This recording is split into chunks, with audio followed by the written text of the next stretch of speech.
Time now for Players to Watch, presented by Corona. Our own Willie McGinnis released his list of the top 10 pass rushers. Here's a look at 10 through 6. We got Shaq Barrett rounding out at number 10, Maxx Crosby, Trey Hendrickson, Von Miller, and Khalil Mack at number 6. Yes. So let's take them, Willie. I'm ready to defend my list. Through the top 5, and we're going to count down from 5 to 1. Let's do it. Who's at number 5? Who's at number 5? Bosa, Nick Bosa. Can we put it up here for the people? There you go. You see the guns? Now listen, last year he was top 5 in sacks, quarterback hits, pressures, and tackle for losses. He is explosive. He's strong. He has great leverage. He uses his hands very well, and he rarely misses once he gets those paws on you. One of the best pass rushers in the league. Nothing but consistent production since he's been in the league, all right? At number 4, you have a familiar face in a new place. A familiar face in a new place, and I love him because he's rocking number 55 now since 2012. No man wearing a uniform has had more sacks than this guy right here. He had 10.5 last year in 15 games. An arsenal of move. I love his lift. Chandler's one of my favorite pass rushers because he gives you so many things. He can speed rush you, long arm you, play you underneath, shake and bake. He does a lot of different things. A lot of versatility to his pass rush game. And he's going to be with your number 9 pick, and Maxx Crosby out there in Vegas. Yes, right? he is. Number 3, dynamic duo. He makes it look easy in the Big Easy. Cam Jordan, we knew he was going to be on. One of my favorite guys, Cam Jordan, 7-time Pro Bowler. And look, 4 out of the last 5 years, 12+ sacks. The production is there. And what I like about Cam is he can beat you a lot of different ways. He has that speed, but he also has a nice speed, the power. He plays inside, he plays on the edge, and he has a motor, and he's a workhorse.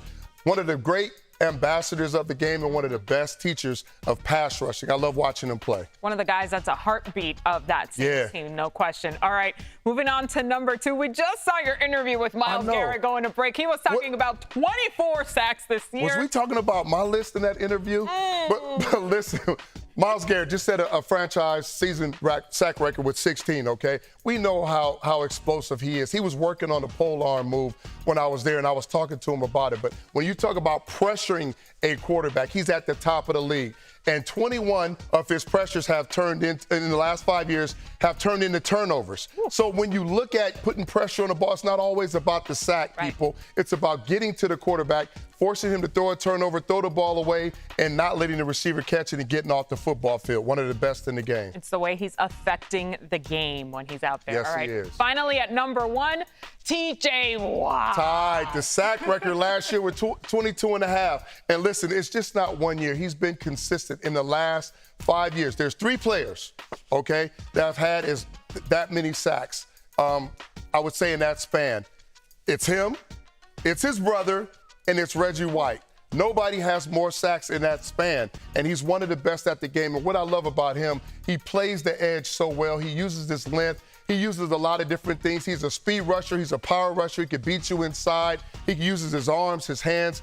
TJ is still getting better as a pass rusher. He's still learning the pass rush position. I thought he was going to break the record, and he had all those sacks last year and missed 2 games. For all everybody saying, well, he's got 17 games. No, he missed 2 games last year and still had 22.5. So he did it in 15 games. All right, let's pull out the receipt. Here's the full list of Willie's top 10 edge rushers. As you see, TJ Watt at the top of the list, followed by Myles Garrett. Rounding out is Shaq Barrett at number 10. Yeah. Of course, since this was released, there has been some reaction on social media. Okay. Twitter in particular, tapping in on your list here.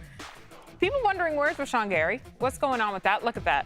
Rashan Gary. Blasphemous. I like Rashan Gary. He's new to the game, though. Like, I need more consistency. So a part of this list is I needed to see consistency. Give me 2 to 3 years where you're consistently at the top of the game or a pass rusher. Rashan Gary got his shot because of injury last year. He played really well, but I just need to see more.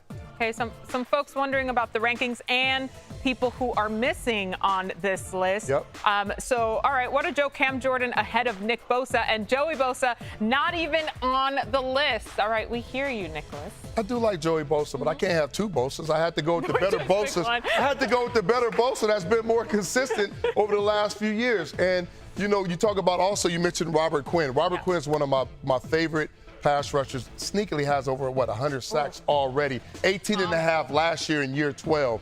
But I went to some of the more and up-and-coming young guys that have more production over the last 3 to 4 years, 5 years when I made this list. But Robert Quinn is definitely one of the most vicious pass rushers in the league. So I do give him props. There's a tweet there on Robert Quinn said it was comical he wasn't there. Mark says, unbelievable. Where is Chase Young? And don't give me that, Chase, who am I going to take off the list excuse. I'm not going to give you that. I'm just going to be like, Chase is young. 1 year. You can't get on the list after 1 year, and he was injured. So I need to see more out of Chase Young. I know he's a young phenom, and I know that in the future he'll be a lot, but the consistency part of it I need to see on this list. Guys that have done it time and time again, regardless of where they move you, where you move to, if you go to a different place, how they scheme towards you, whether they push the protection, whether you're getting double teamed. All the guys on my list have showed consistency, and they're up and coming. So if it's not the sack and the numbers that's crazy, it's the pressures that affect the pocket as well. So you got to factor all those things in.